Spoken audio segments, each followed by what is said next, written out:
akan membahas tentang sistem reproduksi pada wanita.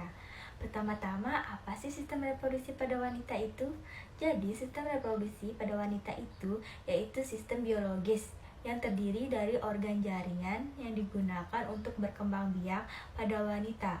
Nah, di sistem reproduksi wanita ini dibagi menjadi beberapa bagian. Yang pertama kita bahas ini adalah genitalia. Nah, genitalia dibagi menjadi dua. Yang pertama itu ada genitalia externa dan yang kedua itu adalah genitalia interna. Yang pertama kita akan membahas genitalia externa. Pertama-tama, apa sih genitalia externa? Jadi, genitalia externa adalah alat kelamin yang nampak dari luar. Nah, terdiri dari apa saja genitalia externa ini? Yang pertama ada klitoris, ada uretra, ada vagina, dan ada selaput darah yang bisa disebut dengan himen. Terus ada lambian mayor, lambian minor, dan anus. Nah, di genitalia externa ini ada dua kelenjar, yaitu kelenjar Bartholin dan kelenjar Skin. Di mana sih letaknya? Nah, kelenjar Bartholin terletak di sisi vagina. Fungsi dari kelenjar Bartholin ini untuk melumasi vagina. Nah, lalu kelenjar Skin terletak berada di sisi uretra. Fungsinya juga sama, menghasilkan selaput lendir. Selanjutnya, kita akan membahas genitalia interna. Pertama-tama, apa sih genitalia interna? Nah, genitalia interna adalah alat kelamin yang tidak nampak dari luar. Artinya, dia berada di dalam. Nah, terdiri dari apa saja? Yang pertama itu ada uterus. Uterus bisa disebut juga dengan rahim. Di sini tempat disimpannya sel telur yang sudah dibuahi hingga menjadi janin atau sampai siap dilahirkan. Selanjutnya itu ovarium. Ovarium ini tempat terbentuknya sel telur dan hormon seksual pada wanita, seperti hormon estrogen dan progesteron. Nah, dan selanjutnya itu ada tuba Fallopi. Fungsi tuba Fallopi sebagai jalur sel telur dari ovarium menuju uterus saat terjadinya ovulasi. Nah, di tuba Fallopi ini juga terjadinya pertemuan sel telur dan sel sperma. Cervix, ini tempat terbentuknya selaput lendir. Nah, fungsi dari selaput lendir ini untuk membantu sperma masuk melalui vagina. Panggul terdiri dari dua bagian. Yang pertama bagian keras dan bagian lunak. Bagian keras terdiri dari tulang dan artikulasio, sedangkan bagian lunak terdiri dari otot dan ligamen. Tulang panggul terdiri dari dua bagian, yaitu pelvis mayor dan pelvis minor. Pelvis mayor dimulai dari atas linea terminalis berfungsi untuk menopang rongga yang berada di abdomen. Pelvis minor dimulai dari bagian bawah ligamen terminalis berfungsi untuk menopang organ reproduksi. Tulang panggul terdiri dari 4 bagian. Yang pertama ada tulang coccyx kanan kiri dan tulang sacrum dan tulang coccyx. Coccyx dibagi menjadi 3 bagian. Yang pertama ada os ilium, os ischium, dan os pubis.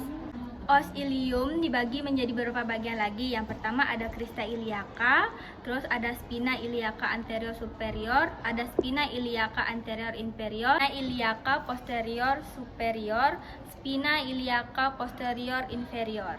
Simphisis pubis terdiri dari ramus superior, ramus inferior, dan tuber ischiadica. Tulang sacrum terdiri dari 5 membra secretis lubang foramen, promania sacralia anterior, foramina sacralia posterior. Coccyx terdiri dari 3 bagian sampai 5 ruas tulang. Artikulasio sacroiliaca, pemisah antara os ilium dan os sacrum. Terus simphisis pubis, sacrococcyx. Selanjutnya kita akan membahas ligamen.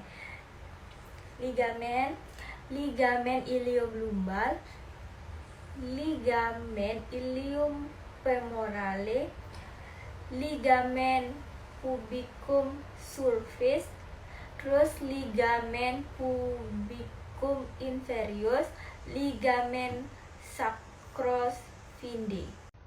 Selanjutnya, kita akan membahas mengenai musculus tata otot. Yang pertama itu ada musculus bulbus spongiosum, yang kedua itu ada musculus sphincter ani, yang ketiga itu ada musculus levator ani, dan yang keempat itu ada musculus gluteus maximus. Tipe pelvis. Pelvis ada 4 macam. Yang pertama ada gynecoid, ada android, dan ada anthropoid, ada platypoloid. Tipe gynecoid ini dimiliki 41% wanita. Adiputitasnya itu bulat. Kelengkungan sakrumnya itu baik, spina ischiaticanya itu tumpul dan tidak menonjol. Terus yang kedua itu tipe android.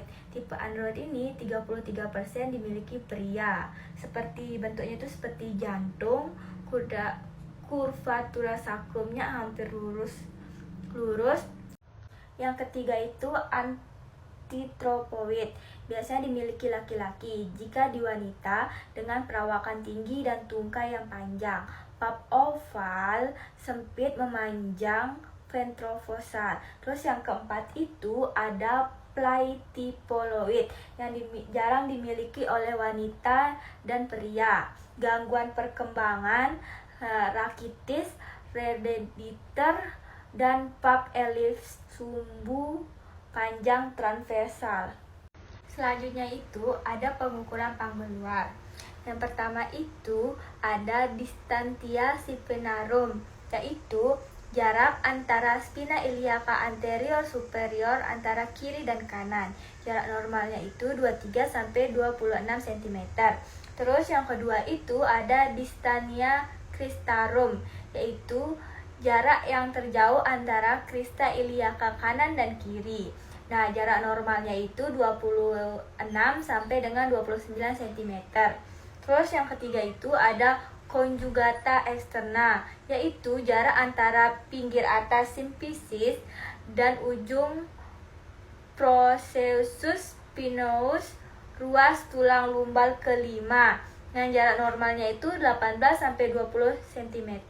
Terus kalau ukur lingkar panggulnya itu yaitu dari pinggir atas simfisis, pertengahan antara spina iliaca anterior superior dan trochanter mayor sepihak dan melingkari ke seluruh panggul. Lingkaran normalnya itu 80 sampai dengan 90 cm.